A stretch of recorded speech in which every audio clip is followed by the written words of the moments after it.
All right, so this is just a quick heads up. We do talk about sexual, adult, mature themes in this podcast. We don't do anything too explicit or vulgar, but we do talk about them, and that's the first topic we go into.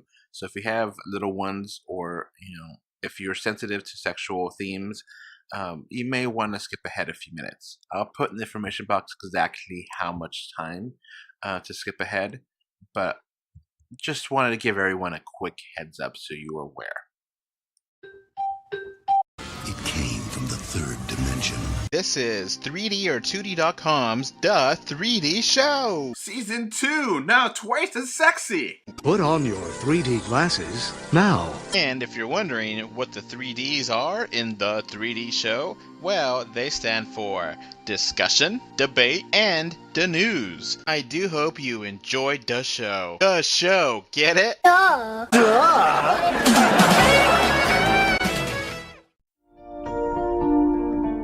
After these messages, we'll be right back.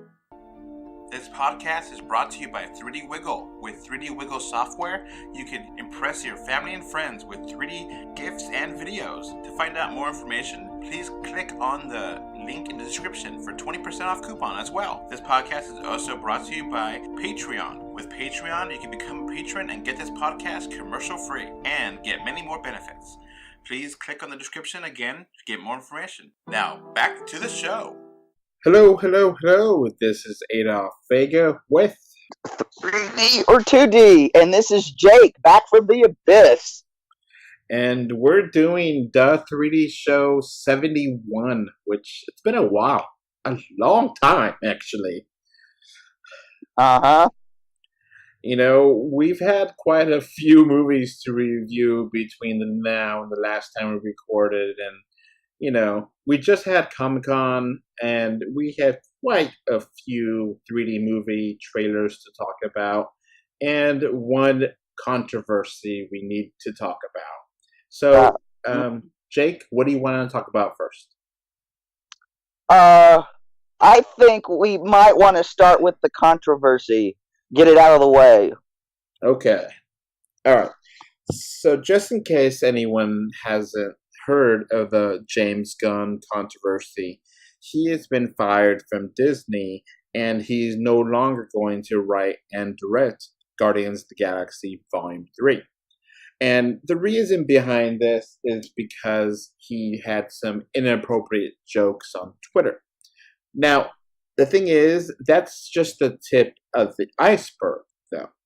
Now, the bigger iceberg here is that James Gunn is considered more or less a liberal activist and has many occasions attacked President Trump on Twitter and or Facebook or whatever. And so he's become a target of many conservative people on Twitter and Facebook. So they thought that they could try to find something to embarrass him, and they did, which were tweets from about 10 years ago. And these tweets are about jokes that are really inappropriate. And the jokes, let's just say what they are. They're jokes about rape, jokes about kid sex, jokes about, that kind of adult, risque, sexy, really disgusting kind of jokes. Now, he got fired for that. Now, those happened 10 years ago. And the jokes, now, I think most of them are just bad taste. Now, I don't think he legitimately believes in rape jokes are funny or anything like that. What do you think? First of all, Disney knew about this before they hired him. They made him apologize before they hired him. So it's really disingenuous of Alan Horn saying, "Oh, I'm shocked. I'm clutching his pearls. I'm shocked. I'm shocked." No, if you're shocked, then step down. You're obviously too incompetent to run Disney. I mean, if you didn't know about this, geez. I mean, I I admit it. I'm a Trauma fan, so I knew who James Gunn was. I've seen his movies. I've seen I've seen almost everything Trauma ever did, so I was well aware of the tastelessness. Um, and his Twitter and James Gunn's Twitter back in the day made me bristle. But he apologized. I am a firm believer in forgiveness. I mean, if a person can't grow, if you're not allowed to grow, what's the point then of forgiveness? Yeah. And I think this is the dumbest corporate decision since New Coke. So, Disney has the right to pick who they want to represent their movies. As a business, they have that right. So they can fire or hire whoever they want. Now, is it right to fire him for something he did before he was hired? That's where it gets ugly. Because, yes, it's inappropriate, but at the time, he wasn't working for Disney, was he? I don't think so. No, he wasn't. And he apologized for it. And everything was cool. Disney hired him, and he hasn't been like that. He's changed and grown. I mean, that's what the Guardians movies are basically about. A-holes becoming heroes. So, there's been a petition on change.org, and over 200,000 people have said that Disney should rehire Gunn. And, of course, a lot of it's gone really political. And a lot of conservatives are like, well, if they rehire him, then, they're pro-rape or pro, kid sex jokes or something like that. Now, the jokes, a lot of the jokes, I didn't read them all, but I got a sense of it, were about NAMBLA, or the North American Man-Boy Love Association, which I know that because of South Park and Daily Show.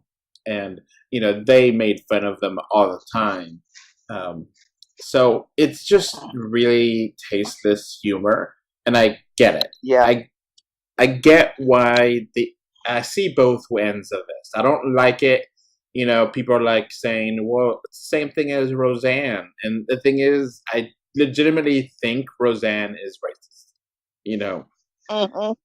I do like her show, though. So it's kind of I did watch the Roseanne show when it aired, the new season, and I did like it. Even if I disagree with her, I did think it was funny, So, but I do think she doesn't know how to control herself, and I think maybe James Gunn does. And that's the difference, Have you changed? Have you evolved since then? Or are you still doing these bad things, like you said?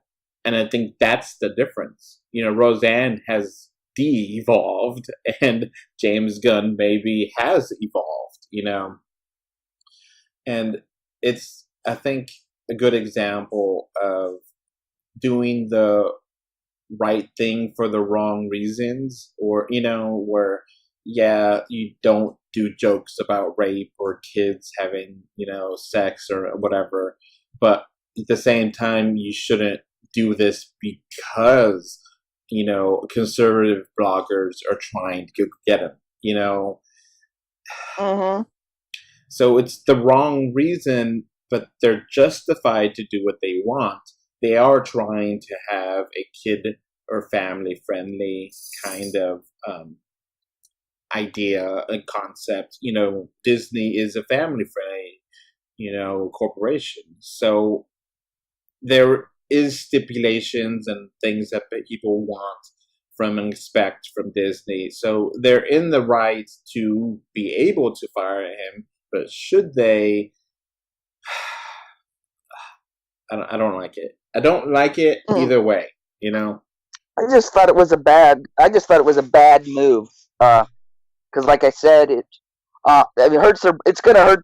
Either way, it's gonna hurt their bottom line. So They can't get out of this without being wounded. yeah, And I think the path they chose is going to be a lot worse than if they stood behind the person they hired in the first place. so I think a lot of people have said we'll see if they mean it that they won't see Guardians 3 because James Gunn is not writing and directing it. He's a major part of that why that movie or that series really works. His writing, his directing work. And, his work, even if I was disappointed with Guardians 2, I still think it was a really well-made movie. So on the merit of his work, it's definitely quality. So, will people remember this in 2 or 3 years? And will Guardians 3 be less than a big deal because of this? We'll see. Who do you want to write and direct Guardians 3 now? Oh, there's all sorts of. Seems like the fanboys want Taika Waititi. Lord and Miller's names get tossed about. And then some guys are saying they would really like to see Peyton Reed, since he saved the Ant-Man movie when Edgar Wright left. And there's also several people that have worked on the first Guardians movie that kind of got pushed aside when James Gunn was brought on, which I don't exactly agree completely with that assessment of the situation.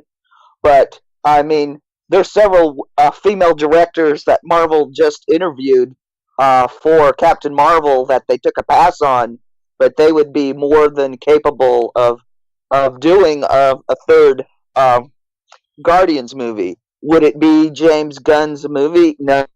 It would definitely be a different movie. And who knows? They won't capture the magic. They may capture something else. Another thought about all of this. When Disney bought Marvel, they kind of were acting like, Marvel would be its own thing and would operate independently. This whole James Gunn situation shows that is not the truth at all. Mm-hmm. They are definitely part of Disney. So I'm wondering how long the PG-13 movies are going to last now. Are they going to try to go for PG movies? Like the rest of Disney, it's all G and PG. And here's something else. I mean, I'm not too worried about James Gunn's career, but with Disney, when this Fox deal is finally finished, that means about 60% of Hollywood is shut off to him. So that's something else to give you a pause for all the stuff that's going on. Now, I mean, like Fox, I said, this is much bigger than him being fired. Now, Fox is interesting because, Fox is known to be edgy. Yeah, exactly. Mm-hmm. They're the R-rated studio. So, I can't imagine Marvel's Cinematic Universe version of Logan or Deadpool, Exactly. And those two movies would not be the same R-rated. Or the PG-13, because they were R-rated. Yeah. I mean, I think that's part of why Ryan Murphy went to Netflix. So, because he didn't want to be under the thumb of the mouse house. Now, one thing too that's interesting is that for Infinity War, James Gunn actually really helped to write the lines and direct the scenes with the Guardians.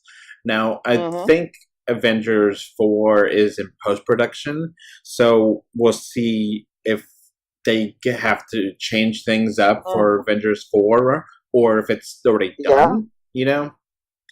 And how do they give him credits, you know? Because he probably still worked on there, because, you know, honestly, I don't think all of the, you know, Guardians are really blinked out of existence, you know?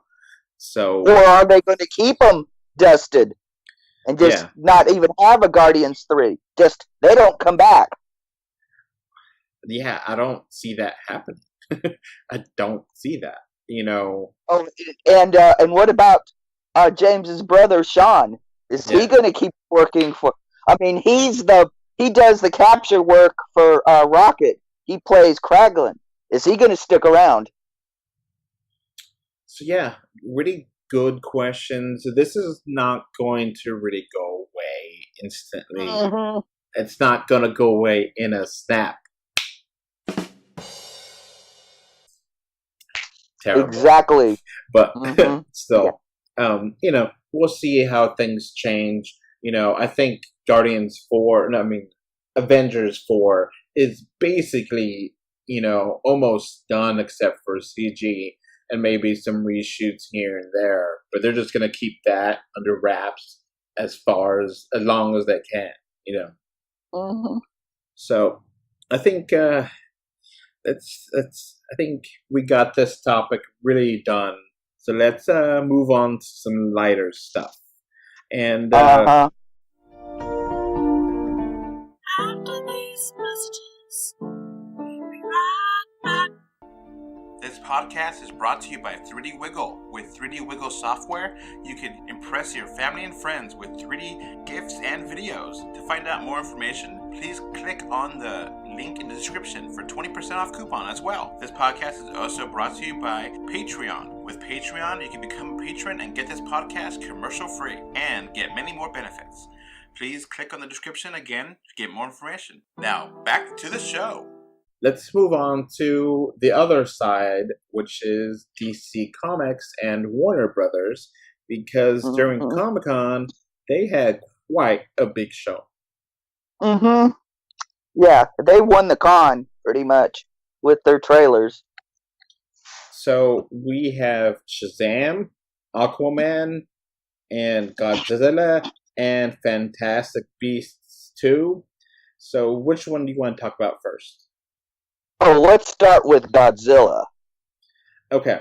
So they did kind of tease more of the monsters, but I don't really know what the plot is. It's kind of weird.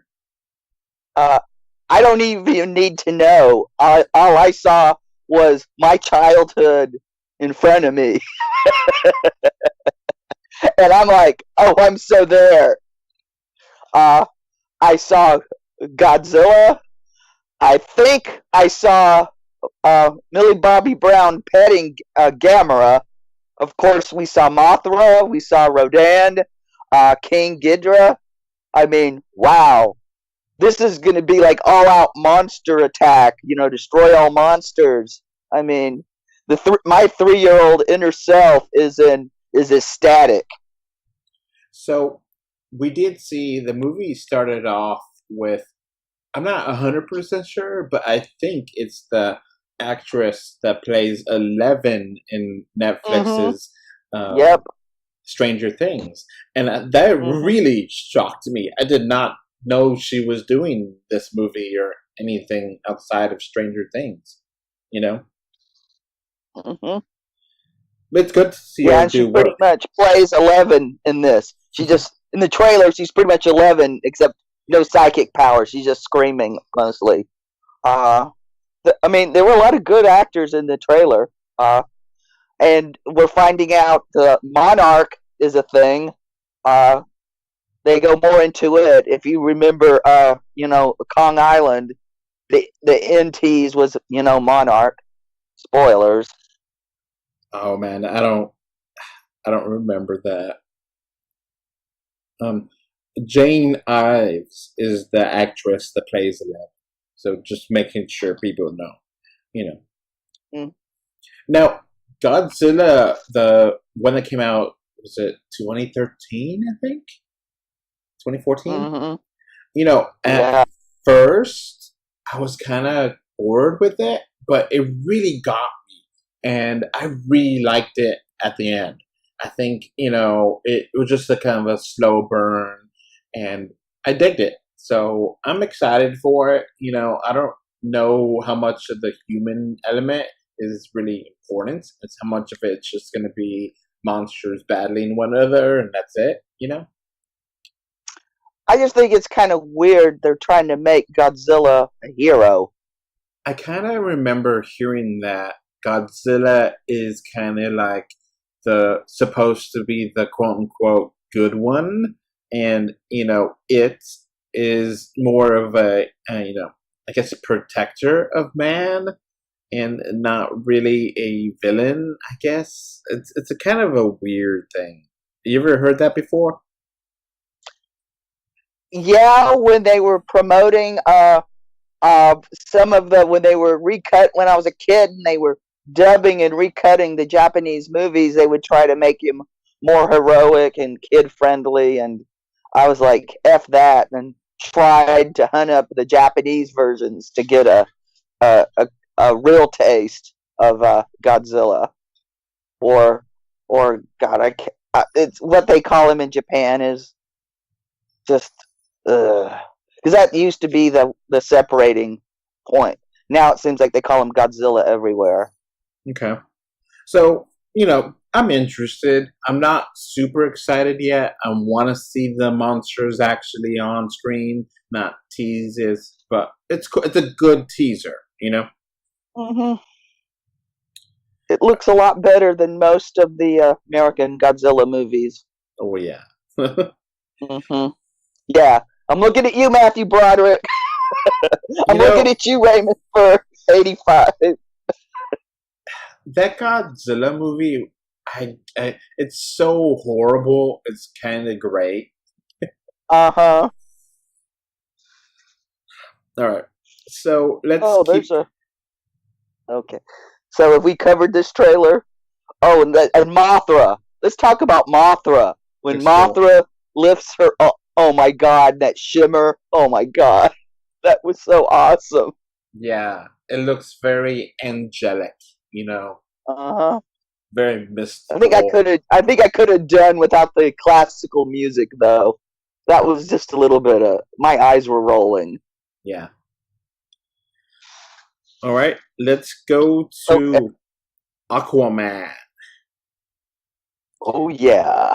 I really like this trailer. What about you? Yeah. Atlanteans. Yeah, Atlanteans riding sharks. That was even the funny looking CGI hair didn't even bother me. I didn't even notice it until like the third or fourth time I watched this trailer. I was like, oh my God, just watching those Atlanteans. I mean, the seahorses were cool, but nothing compared to them riding them sharks. Oh my God. Yeah, And they totally go like that old adage. You either do a big thing or don't do anything. This is a big thing. The whole seven seas, all these mermaid people. Just mhm, so many different things. They're putting everything in here, and I'm excited. Black mhm, Manta looks really cool. That suit. mhm. Ocean Master looked cool. I mean, this thing it's looking like it's everything they say you don't want overstuffed, but bring it. It just looks so awesome. I don't care if they throw a dozen villains at us. I mean, it just looked incredible. Yeah, And James Wan is a really good director, so I think he's got this. yeah, and Mhm. just seeing how they're going to cover his childhood, and it's going to be a real character piece. I'm really into it. Mhm. Some people have said it's kind of like Black Panther in the sea, you know, and just giving us something we've never really seen before. We've never really had a underwater epic, at least not that I remember. Oh, not modern times, that's for sure. Not really. I mean, the last thing I can remember is maybe 20,000 Leagues Under the Sea, and I'm talking about the 50s version with Kirk Douglas. And then So I can think of some serials, but there hasn't been a modern day underwater epic. yeah, and they're really, putting a lot of CG here. It kind of reminded me of like Avatar with all the different species and all the just the totally different Yeah. world, you know. Mm-hmm. Yeah, this was kind of what I was like telling Fred. This is what I wish Cameron had did with the Abyss. You know. Yeah. So I'm really hyped for this. Aquaman doesn't get respect, and I think he's going to finally get some because of this movie. Mm-hmm. I think Mm-hmm. the corny Super Friends meme Aquaman is finally going to retire, and the Yep. badass, awesome Aquaman is here to stay. Uh-huh.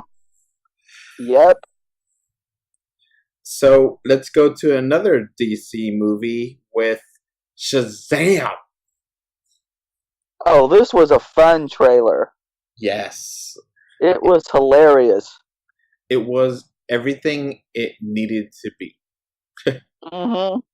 It introduced the character to a wide audience, which Shazam, unfortunately, is a lesser known character in DC. So Mm-hmm. they needed to have an introduction to the character and and they did it.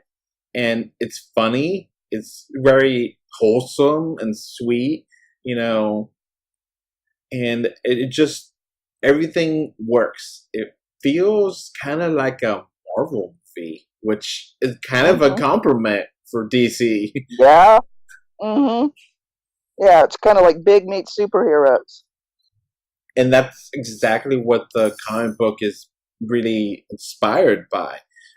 That's why Mm-hmm. it became so popular, because it was something kids can really get into. Like, I could be Shazam, you know, and it looks fun. His suit looks great. I'm not sure about the villain, which we barely got to see, but it Mm-hmm. looks fun. It looks very comic accurate, and it looks like something that DC badly needs. Something light, Mm-hmm. something fun Yeah. for the whole family. Yeah, we didn't get a real good look at Mark Strong as Dr. Sylvan. And except I thought it was weird him having acting like he's got super strength. I Yeah, mean, in the comics he never did. yeah. So I'm like wondering about that, but it still looks incredibly awesome. Wish they would have had Tawny the Talking Tiger or Mr. Mind. Yeah, I don't know if they're gonna go that deep into the well, but Yeah, I don't think so. I think hey, I keep telling myself we could go back to shaggy haired Billy in the RV. So we're we're doing good right now. And the one thing about Shazam is that he is incredibly overpowered. Hmm. I mean, in some ways, he's better than Superman, Hmm.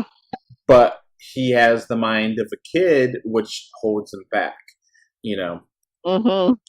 but I mean, I don't think he has a weakness, unlike Superman that has kryptonite and magic. I don't think Shazam has one, except Uh, he, doesn't have well, in the experience. comics, in the comics, some magic can affect him, and different reboots. Somebody else could say the magic word and trigger his change, Okay, but does it and then have like they a would. obvious one? Yeah, because usually the bad guys would just gag Billy, so he couldn't change. So And then he would chew off the gag and yell Shazam. it's kind of fun that we're gonna get Shazam and Captain Marvel coming out at Uh-huh. this almost the same time next year. Within about a Yeah, month. the Battle of the Captain Marvels. Because for anyone that doesn't know, Captain Marvel originally was Shazam, and then Mhm. through legal hell, Marvel Studios got back the character for Captain Marvel, and Captain Marvel as Shazam is DC, but like originally DC didn't own it, and it's a real legal quagmire that they finally just resolved, within the last 30 years. But for like a while, he was like not really DC, but DC didn't want him out, and it's just kind of a mess. But do you know about that? Yeah. Oh yeah. And Miracle Man and Dell Comics was involved in this with their own version of Captain Marvel, which is I think it lasted one issue. Yeah. It's it's rates up there with the Dracula superhero comic and the Frankenstein superhero comic. Amongst the worst comics ever made. Now, I've heard rumors that Henry Cavill is going to do I guess, I don't know if a cameo or be in the movie as Superman and as training Shazam. And I don't know if that was really going to happen or if it's still happening. I would love to see that. Mm-hmm. Either that or Gal Gadot as Wonder Woman training. I could see her training him too. That's something that's always been kind of back in my mind. How does the Greek gods and the gods of Shazam really work together? Are they different gods or Well, originally they were separate universes. Because for those that don't know, the character of Captain Marvel was created by Fawcett Comics, who DC sued out of existence for violating their Superman trademark and copyright. And then years later, after they drove them into bankruptcy, they bought their characters in a fire sale. Then they kind of introduced them on Earth. For a while, they were with some other Fawcett characters, and they spun them off into their own universe. Then I just gave up trying to figure it all out because DC just kept rebooting to the point I don't even know anymore how the gods of Wonder Woman and Shazam even fit together. But that is they should, if they're going to be in the same shared universe. Yeah, because just in case anyone listening doesn't know what Shazam stands for, it is Solomon, Hercules, Atlas, Zeus, Achilles, and Mercury. So the intelligence of Solomon, the strength of Hercules, the speed of Mercury. In some comics, he's been almost as fast as the Flash. Because Mercury, but Mercury has also been a god with Wonder Woman. Mm-hmm. So how does that work? Yeah, exactly. Wonder Woman, in theory, should know who Shazam is. Mm-hmm. So I don't know how that's going to work, but I don't know if I always get the Greek and the Roman gods mixed up, which I know is really bad. I wouldn't sweat it because 90% of them are the same gods, just renamed. But isn't like Solomon like not even like a Greek god, but like a Jewish and Christian scholar? Yeah, exactly. So it's like, what is that? Like Moses. He's like Moses. He's not even a god. And then you have Zeus, who's Greek. Then you have Mercury, who's Roman, and Achilles is like he's not even a demigod like Hercules. He's just some guy who got dipped in water to make him invincible, and they forgot to dip his heel. Yeah, hence his Achilles foot. heel. Yeah. Mhm. But Zeus is supposed to be the high god, which I know this is the 30s. People didn't know this stuff. you know, is Zeus supposed to be Wonder Woman's dad? I don't. Yeah. I Oh, think Shazam and Wonder Woman have to unpack a lot of crap when they sit down and talk. but going back to Superman, I love the idea of giving Henry Cavill a good, happy story for once. Everything he's done has been so sad, and except for Justice League, which he was in it for 5 minutes. Is give him finally a happy story that he could mentor someone. That would be so good. Yeah, and he can play Superman without his mustache. Yeah. So yeah, I'm looking forward to both Shazam and Aquaman, and though both of these movies we did not have a trailer before this, so it's exciting to finally see this. And Yeah.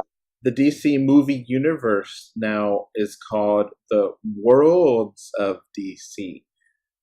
People have mentioned before is the DC extended universe, and now it's the Worlds of DC, which doesn't really matter. Whatever.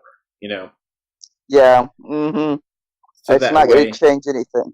yeah, that way they could say the CW shows are in one world of DC, and the you know that way it's not like really a connected universe like Marvel, because they're doing like 3 Joker movies or something.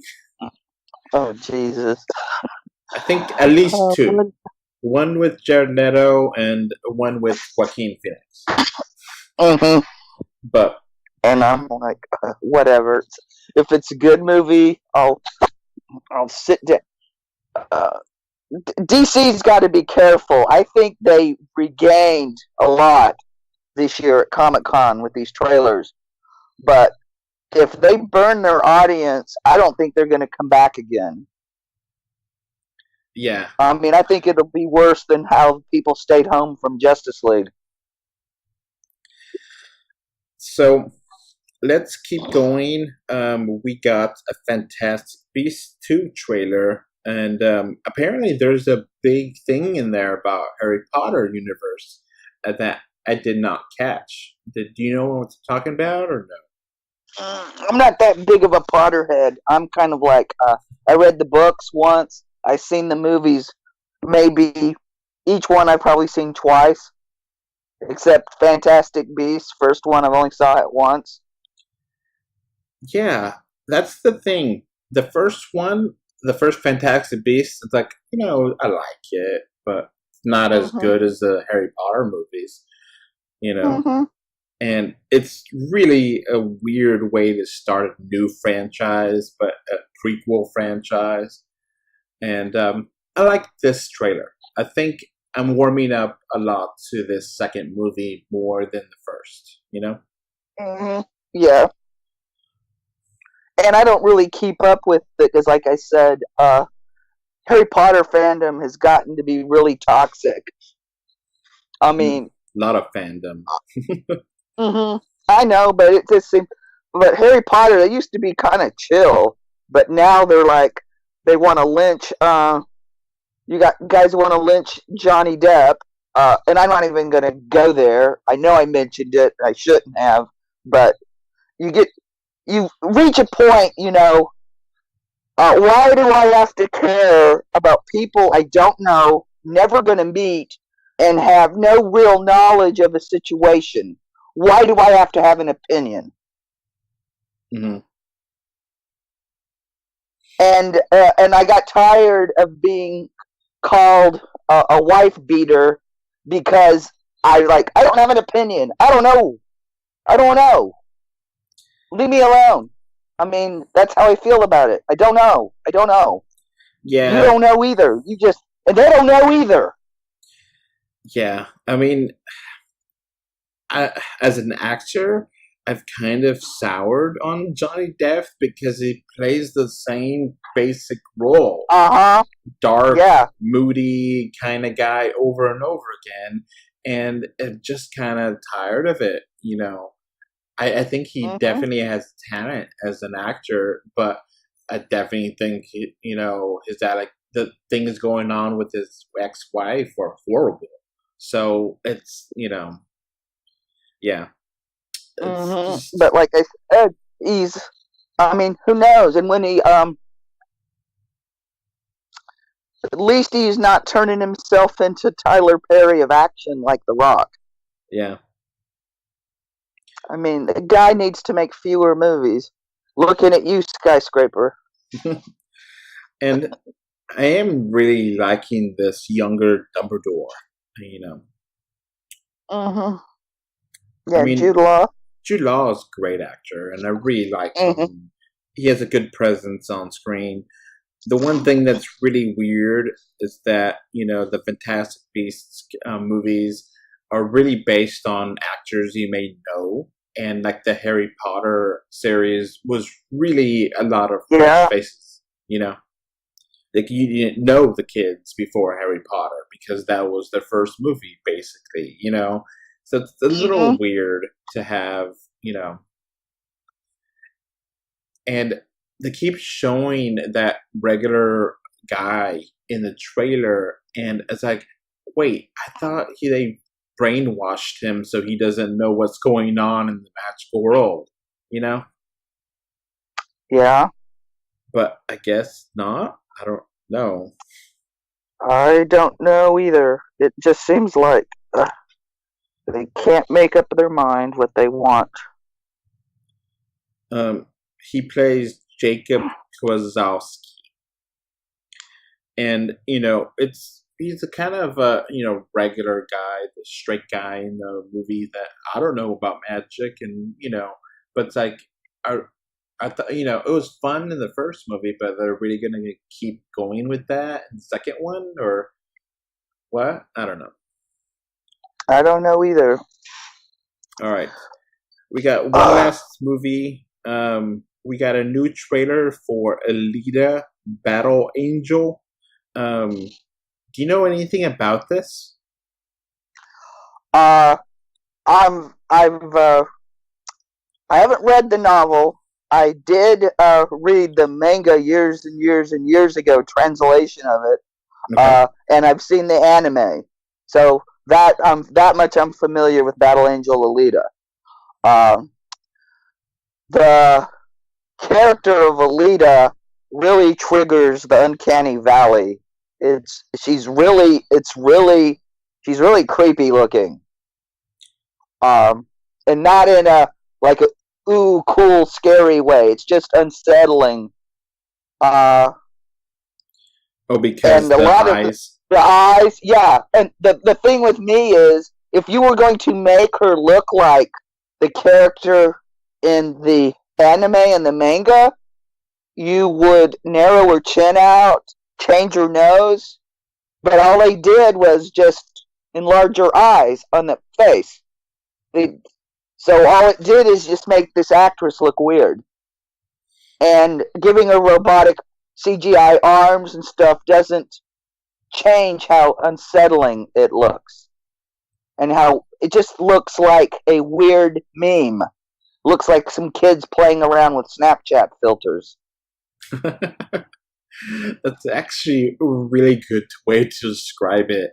I've kind of gotten used to it watching this trailer, but it's still off-putting. It still doesn't feel right, And that's the thing. When you see a CGI that doesn't feel right, it's hard to get into the movie.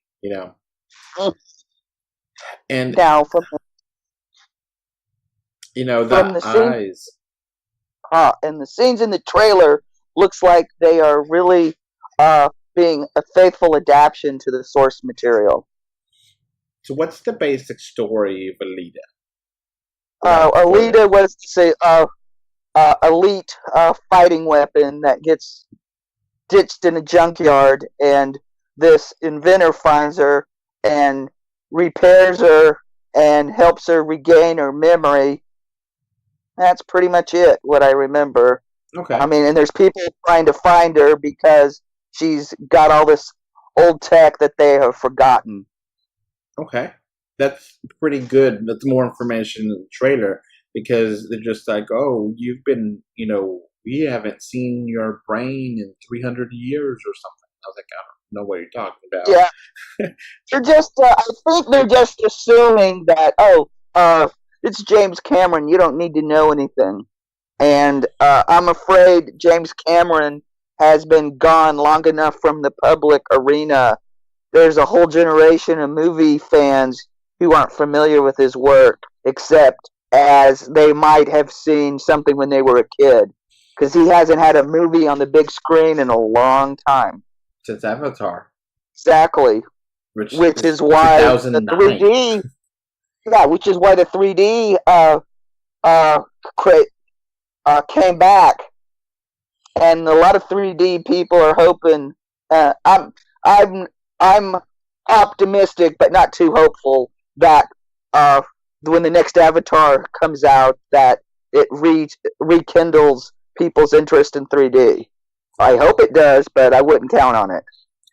Now, the thing with James Cameron and sequels, which I've said this several times on the show before, is that you can never underestimate James Cameron when it comes to sequels. Because the two sequels he's done, Aliens is vastly superior to Alien, and Terminator 2 Judgment Day is vastly superior to Terminator, the first one, I think. So, they're way better movies, and I'll give him the benefit of the doubt. Do you agree? Basically, yeah. There's definitely a case made for them being superior movies to the original ones. Even though these days I tend to watch Alien more than Aliens, and Terminator more than Terminator 2. But that has more to do with the aesthetics and interested in... it's almost like when I'm watching them, I'm not kicking back and enjoying them. I'm kind of more watching to figure out, the editing and stuff like that. While the Cameron ones, I just kick back and enjoy them. Especially with Terminator 2, I've been going into watching the 3D conversion of that.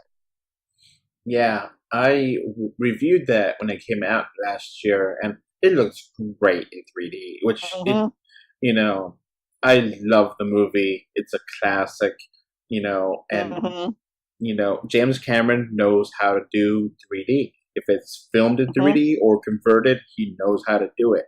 So, now, maybe he should do Guardians 3.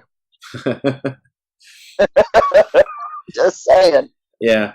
So, the thing interesting about this, I don't know if you know this, Jake. Alita, Aquaman, and Bumblebee are coming out the same day. Ooh, that's going to be a bloodbath. December 21st. Yeah, that's going to be a bloodbath. And I think the day after or 2 days after is Mary Poppins Returns. Ooh. And a week before that is Spider-Man and Mortal Engines. So December is one crazy busy month. And then everybody's going to be holiday shopping. So I'm thinking Alita may be a big bomb, unfortunately, because it's just too many things going out there. But we'll see.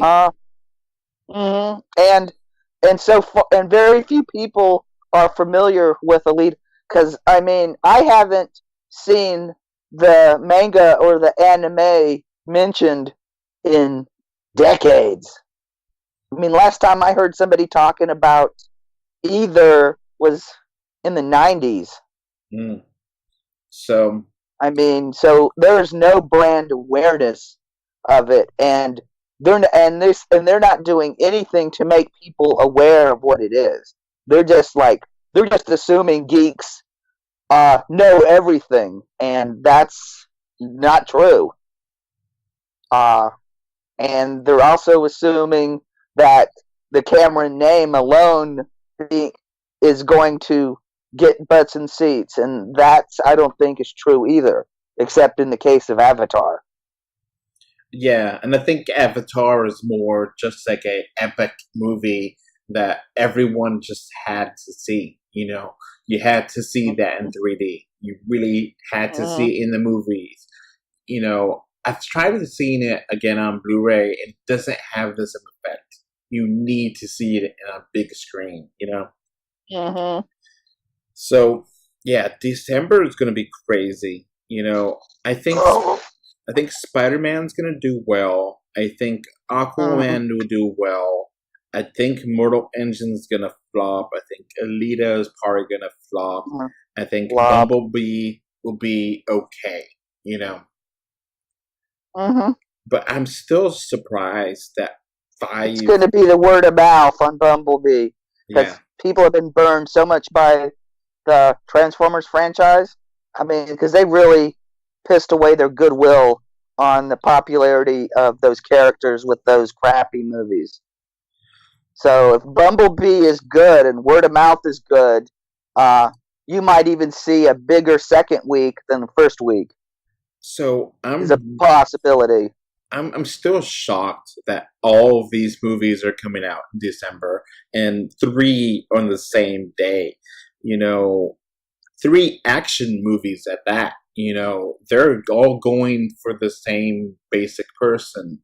So, I'm kind of wondering if like next year, or if a lot of people will be writing that this December was too packed and there's too many movies to go out, and it's just going to be too many things out in the theaters at the same time, and they're just going to cannibalize each other, and instead of making 100 million, Aquaman will make 20, and Alita will make 10, and Bumblebee make 20, and it's just like none of them are terrible, but it just sounds bad when you split it 5 ways.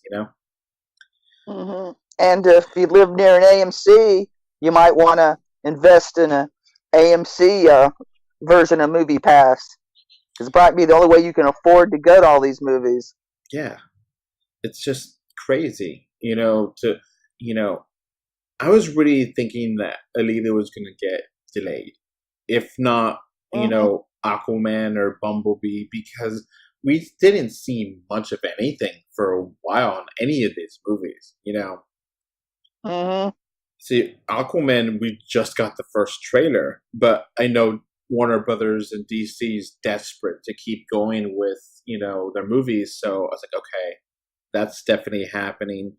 Bumblebee, the last Transformers didn't do that well. The last night, I think it was.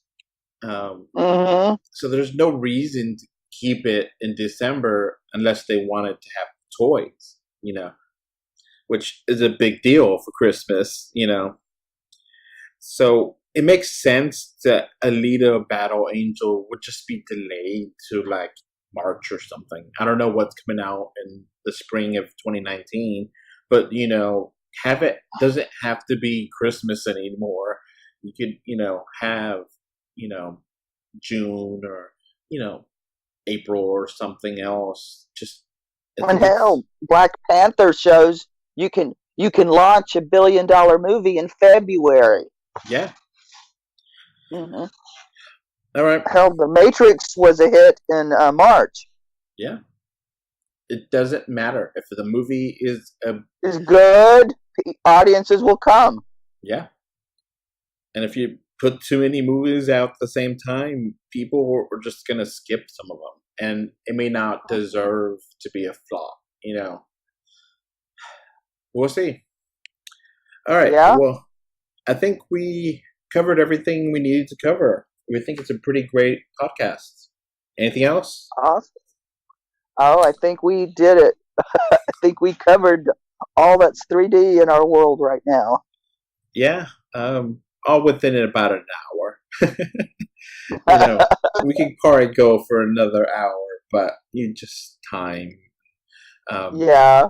You know, one thing that's interesting, when I was having my interview with Marvel with Evan, I don't know if you heard that interview. He mentioned that Yeah. James Gunn is really Uh-huh. into 3D. It really helps to make 3D more impactful for the movie. So I wonder if Guardians 3, whomever directs it, won't really care as much about the 3D. You know, they won't put that extra effort like James Gunn did, you know? Yeah, and also you realize Guardians 2 was the last Marvel movie to get a US 3D release. What do you mean? It was the last Marvel movie to come out on home video in the United States Oh, in 3D, and it was a Best Buy exclusive. And James Gunn had to push to get even that. yeah. The 3D Blu-rays are really hard to find now. You pretty much have to import them from England or whatever. And, you know, Or Hong Kong. so, yeah, and you don't really want to import from, you know, Asian markets, not to be insensitive or anything, but there's a lot of piracy and a lot of things you may not know if it's real or not. Yeah, you have to deal with very established places like DD House and Yes Asia, and there are guys on Amazon that you can deal with. But you go on eBay, you're probably going to get a pirated disc. Anyway, so yeah, that's gonna be it for this podcast. We'll be, you know, coming around August. You know, we have some movies coming out in August. We have that Alpha movie, which, yeah, and we have the Meg, which I think you want to review, right, Jake? Yeah, I was gonna. Hey, this actually looks like from the trailers that it's gonna be a fun Hong Kong Hollywood mashup movie, and So they had me won over with having Bobby Darin's Under the Sea with a giant shark attacking swimmers. all right, well, that's gonna be it for this podcast. Thanks for listening. Bye. Bye. All right, before this podcast ends, I want to give a thank you to my patrons. Right now, we have one patron, which is David from Spain, and I want to thank you for your financial support to help making this possible. If you want your name to be called out and your location, please become a patron on Patreon. Our link should be in the description, or just look for us, 3D or 2D, on Patreon, and you get plenty of benefits. So again, thank you, David from Spain, and I hope to have many more Patreon patrons with us soon. Thanks again, David. All right, so that's going to be it for this podcast. We now have a Patreon, and the link is in the description. Thanks for watching. And we are on Facebook, Twitter, Instagram. They don't put it everywhere. Just look for us, 3D or 2D. And of course, review us on iTunes. And if you want to write us a letter, our email address is email3dortwo2d@gmail.com. So that's going to be it. Thanks for listening. Bye. Bye. Okay, bye. Bye, everyone.